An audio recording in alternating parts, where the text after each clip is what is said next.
Right, welcome back to the Young Fan Podcast and welcome to another League One roundup on this Sunday. Hopefully you've had a good weekend so far. It's that time of the week to delve deep into some corkers in this Division 4 selected games to look at today. And of course we'll be going around the grounds at the end of the episode as well. Please do leave a like and subscribe on the road to 5,000 subscribers.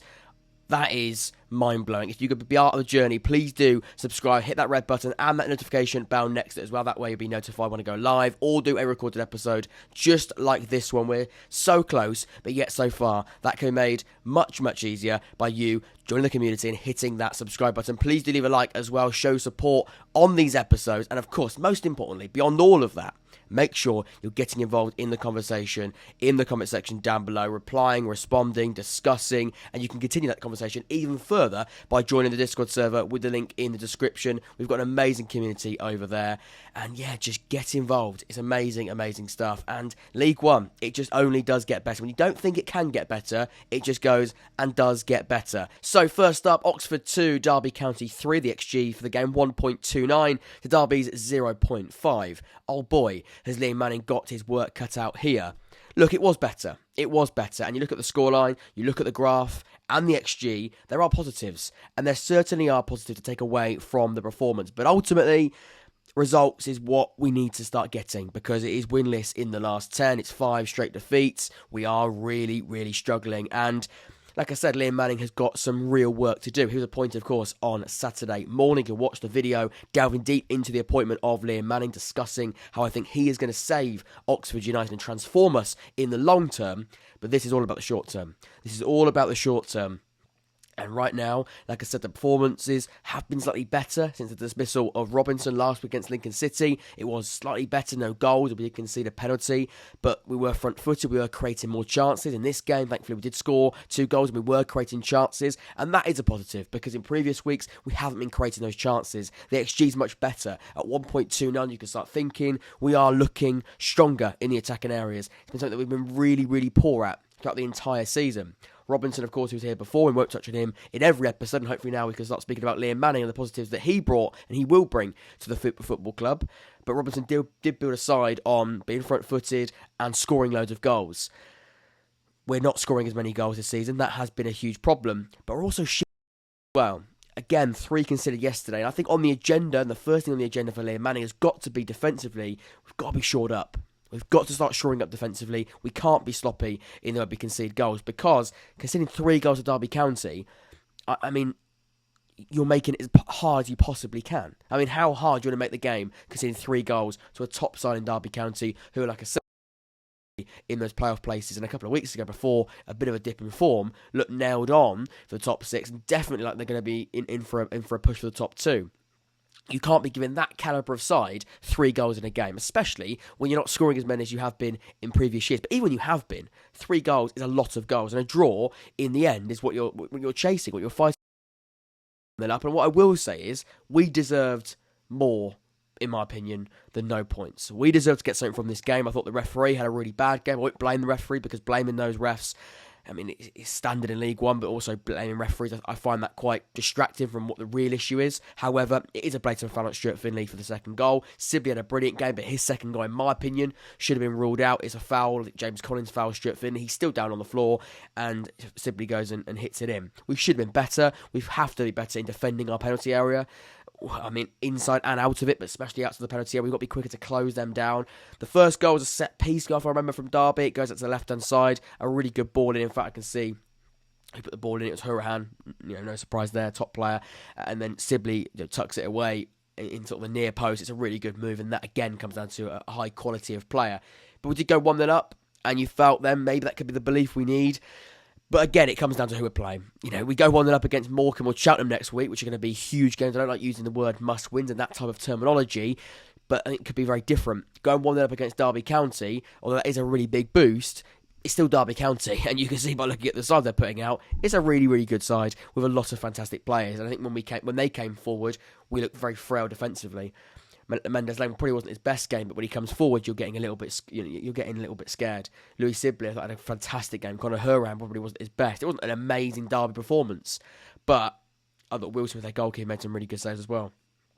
in particular the Ossian Smith chance in the second half. I thought he came on and did well, got his first opportunity in Oxford shirt. There are positives, like I said, there are pluses from an Oxford point of view.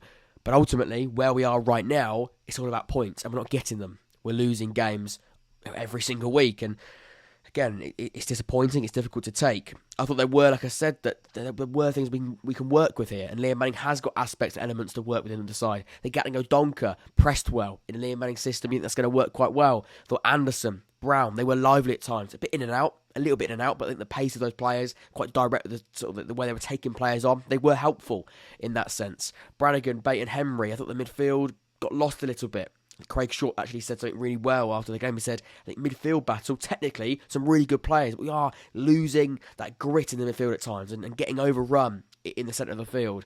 And that back four probably is our strongest back four. I think that probably was the strongest back four we looked at the start of the season. Unfortunately, we have conceded way too many goals and we haven't been as strong defensively. Are we going to stay on the back four, or is Liam Manning going to go back to a back three, which is something that we know he does tend to enjoy to play? Have we got the players to do it? I think we probably do, to be honest with you. I think we've got to shore up and have an extra body in there. I think playing a back four, we're getting exposed.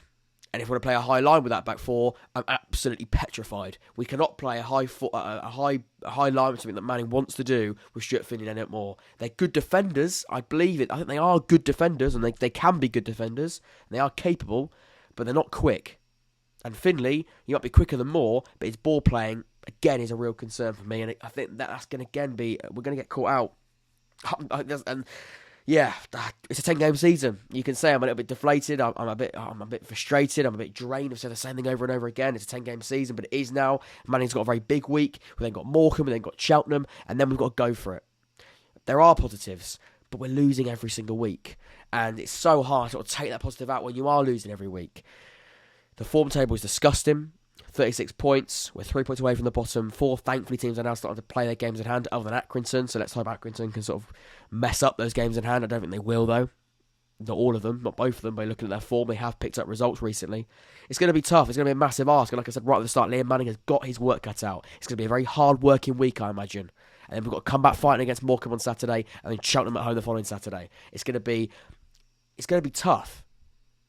But these players, there is experience in there. There is quality in that squad. No doubt there's quality in that squad. We've got to start picking results up.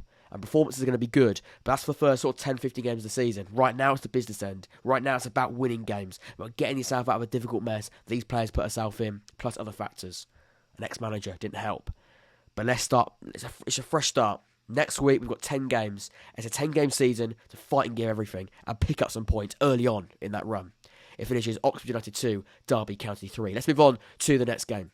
So next up, Bolton Wanderers 0, Ipswich 2. The XG for the game 1.12 to 0.96. One of those afternoons where everything went quite wrong for Bolton, whereas Ipswich hardly put a foot wrong. I think the scoreline does reflect that. Let's run through the goals and the key moments in the match first and foremost. George Hurst, that first one, a sloppy mistake from the midfielder of Bolton Wanderers, allows Wes Burns to then just pick up the ball, run down that right-hand side, a great delivery in, and that finish from George Hurst is really good. A really good finish from George Hurst. It's clinical, it's what a striker of his ability can do. Does go off injured later on in the game, but let's not hope for their sake and Ipswich's sake. That's not too much of a serious injury, but that first goal was really good. Such a first-time hit. It was clean, and that's the perfect time to score just before half-time.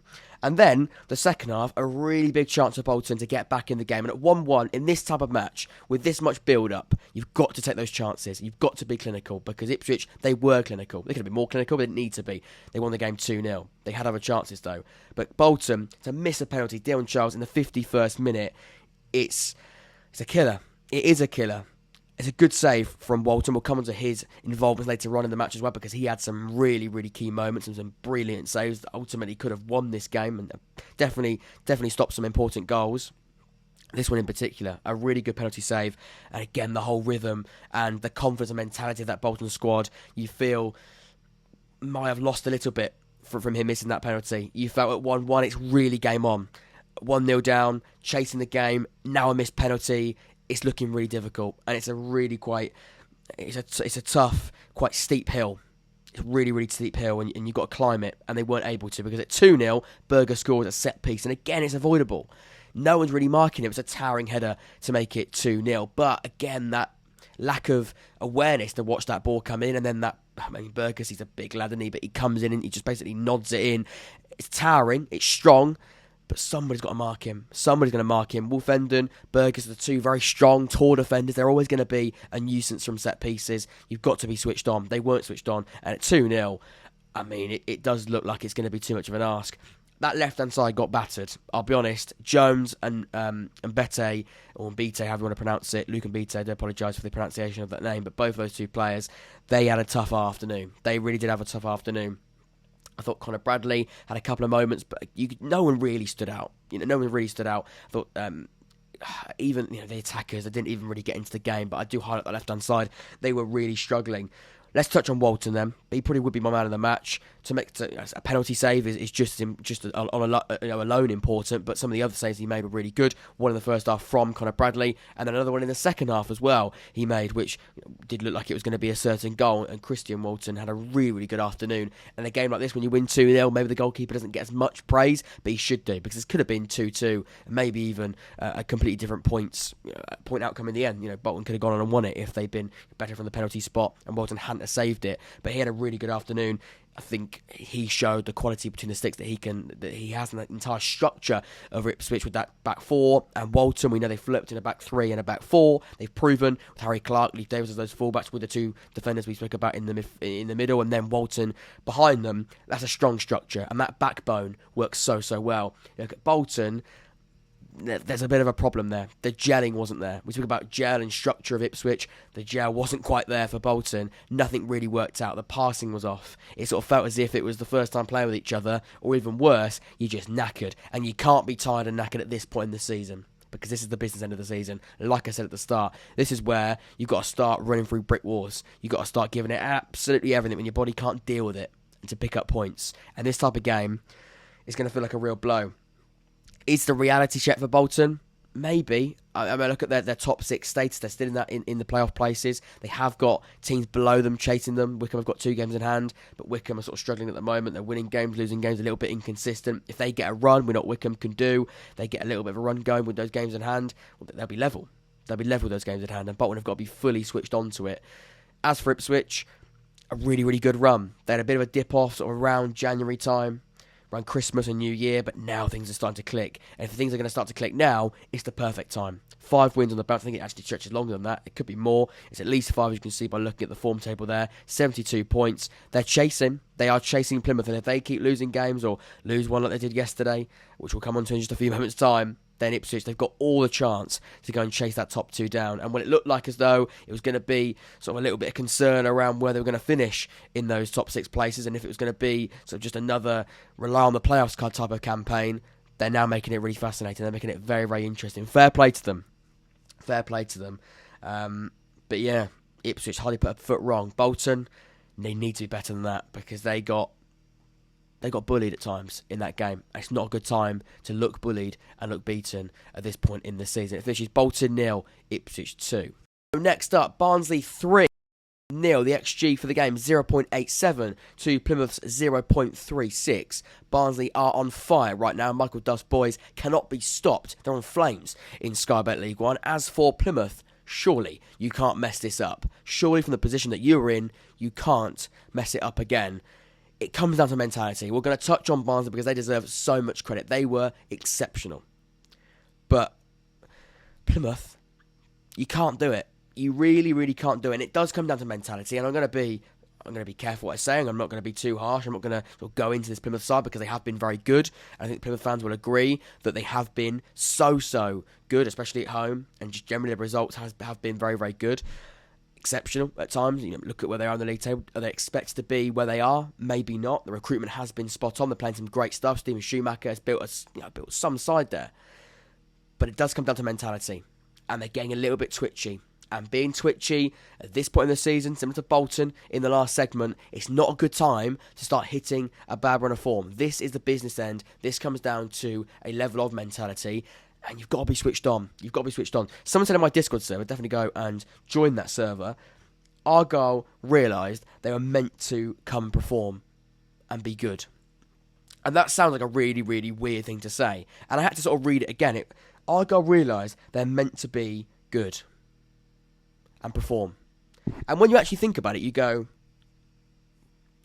That's exactly it. When you start realising there's pressure and teams are starting to get a little bit close, and when people are saying, Plymouth look very good, we're close now, we're in March, that's when things are trying to get a little bit exciting. When people start talking about you a lot, people start really, really talking about you, that's when things can get a little bit twitchy. Now, I still think, based on what I've seen so far, Plymouth will be in the top 2. I'll say that. But they're making it tough. And they're going to make it really, really twitchy and really nerve-wracking for those fans. They bottled top 6 last season, the final day of the season. That was a huge, huge heartbreak for them. But they came back stronger. They can't do it again.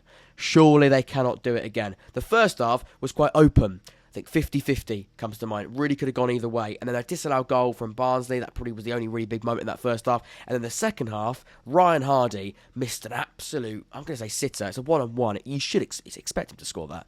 I wouldn't say sitter. It wasn't like an open goal, but a one-on-one chance. You score that, which you expect him to do. The quality that he's got as a striker, you expect him to hit the back of the net. He wasn't able to. And then it completely changed. I mean, if that goes in, the whole complexion of the match does shift. But now you don't score that chance. Barnsley went, right, let's go. The next 2 goals from Barnsley were both from throw-ins. They began from throw-ins, and then just an inability of Plymouth to defend their penalty area. So there were sort of 50-50s in the penalty area, then it got taken back out, both goals, I believe, especially the second one, then a ball in, a defender's nightmare. Who is winning that? Again, it comes down to 50-50s being lost. The majority of those were sort of falling to Barnsley, and they were winning those battles. It looked as though the second goal, the Barnsley defender and the Barnsley scorer wanted it more. Anderson wanted it more at that moment. And I've got it written down here. Both of them come from throw-ins, inability to defend. And the second goal, who is committing to win that ball? Who is committing? You can see the frustration of Matt. Is it Matt Butcher? I think it's the number 4 that comes on, Houghton, who does come on just before that second goal goes in. And you can see his frustration. He flaps his arms down in anger when no defender at the back post is winning that. And we know Anderson, he's a top player, and he's the captain, and he's a great header of the ball as well. And he's the danger from those sort of set pieces and those sort of loop balls into the penalty area. He's strong, he's physical, he's going to be a nuisance, he's going to be difficult to defend. But someone's got to get there. Someone's got to be stronger. They weren't able to. Third goal, great free kick. Can't really argue with it. It's in injury time. It is a sort of it's the end of a game, but it does kill it off. 3-0. Nicky Cadden, of course, I think he's been really good. I think he was really good last season for Forest Green Rovers. Again, he's playing quite a lot of football under Michael Duff since joining. Playing on left wing back, and he's doing a really good job. And that free kick, we know what he can do from dead balls, and that's a really, really good free kick, a top-notch free kick. Barnsley, though, look at the league table. Let's see what can happen. Let's see what can happen. They're in a really, really good place. Beating Pompey, now beating Plymouth 3-0. Not just any result. It's a really comfortable result, you'd say, against a really good side in the division. 66 points. They've got games in hand. They've got 2 on Plymouth. They win both of those. They're going to be on 72 points. 11 on Ipswich, of course, also played 36 games. And then you start thinking, of course, they are going to need Plymouth to continue to sort of drop some points, and I don't know whether that's going to happen. Confidence might be hit by this. I don't know. They've got to come back and not let this derail their season. But if it doesn't derail their season, then, Plymouth can continue on a good train they've had. I don't want to sort of get it taken the wrong way. I've been very impressed by Plymouth. But at this point in the season, a result like that can't be able to derail them. And like I say, when people start talking about you, that's when things can start getting a little bit nervy. Huge credit to Michael Duff. You can see not as much possession at home. Allowed Plymouth to have the ball, but more shots on target, more big chances, 2-0, 3 corners to 2. Soak up the pressure. Second half, Plymouth capitulated, and Barnsley just went on full throttle. They were incredible in that second half, and like I said, Michael Duff deserves great credit for that, because what he's done and transformed this side. They're playing some fantastic stuff, and defeat any side 3-0, but in particular Plymouth, is some result. Fair play to them. And it's going to be interesting. Barnsley are going to be breathing down the neck of those top 2 automatic pushing sides. Let's wait and see what happens there. Let's move on to the final game. So the final game of the 4 selected, Pompey 0, Sheffield Wednesday 1. The XG for the match, 0.76 to Sheffield Wednesday's 0.35. Not the prettiest of performances from Wednesday, but at this stage, does that really matter? 3 points in a title race, now 3 points ahead of Plymouth with 2 games in hand. I think the performance almost goes out the window, and it's about gaining those all-important points. They use the dark arts very, very well. I watched Tom's video on 4-0 written all over it. Of course, they're frustrated by the dark arts that were used, But I've had this discussion with Pompey fans before, actually on 4-0 Sunday Live, and with Tom. And I've said, it's almost a credit to you that going to Fratton Park is not an easy place to go, and you've got to resort to that to get something from the game. We did it earlier in the season. I got a 1-1 draw. What a point that was now in the grand scheme of things. Of course, it's not pretty, it's not nice, it's not a great advert for the division, but Sheffield Wednesday are desperate to get out of this league.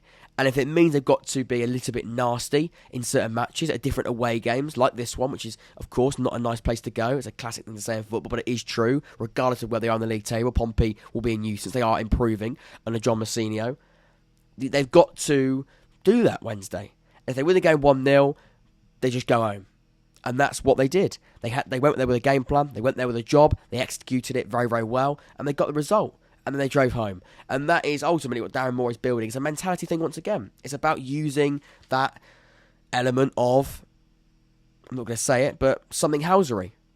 And that's what's going to work. Sides that get promoted have got a nasty streak to them. And Sheffield Wednesday have got a nasty streak to them. They do play good football. They have done. But in this type of game, it's not about really good football in this match. Stop Pompey from doing their nice stuff that they can do and be thicker, have thicker skin. And that's what Wednesday did in the match. 2 strikers linking up for the first goal. I thought the head and flick on from Michael Smith was really good. Windass, that strike, fantastic. But that sort of duo up top, you can see by looking at the lineup there. Michael Smith and Windass now sort of proven to be a really good strike partnership. Great header on from Michael Smith. He's tall, he's physical. He'll win those 50-50 headers. He flicks it on to Windass, who runs on in behind him, and then he goes and tucks it away. So, again, a really good piece of duo play from those 2 strikers. And then I look at the red card in the 78th minute. Not much happened there. It was it wasn't a great game of football, like I said. The next big key moment in the 78th minute when Iorfa got sent off with the second yellow. Then it gets quite interesting. You can see by looking at the graph, although Pompey were on top for a lot of it, and Sheffield Wednesday hardly had any moments by looking at the attacking graph there. When that sending off was done in the 78th minute, there was a bit more of a go for Plymouth, and they sort of smelt blood a little bit. Could they get a late equaliser? But I saw, once again, someone said in the Discord server when I asked about the questions of the match, this type of game could easily have been a draw last season from Wednesday, or even worse, they could have lost it. And now there's something a little bit different within that side, where they've got to dig deep, they've got a little bit of a dogged mentality about them, and they can see through that. They can see through it, they can be strong defensively, they can stay as a unit, they can structurally be sound.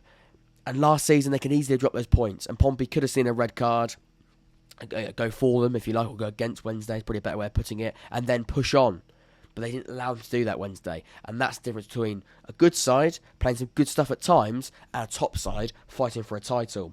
Of course, you can see by looking at the league table, now 3 points clear with 2 games in hand. I think Wednesday look in pole position to win the league. I do. I think right now they can't be stopped. 22 games unbeaten.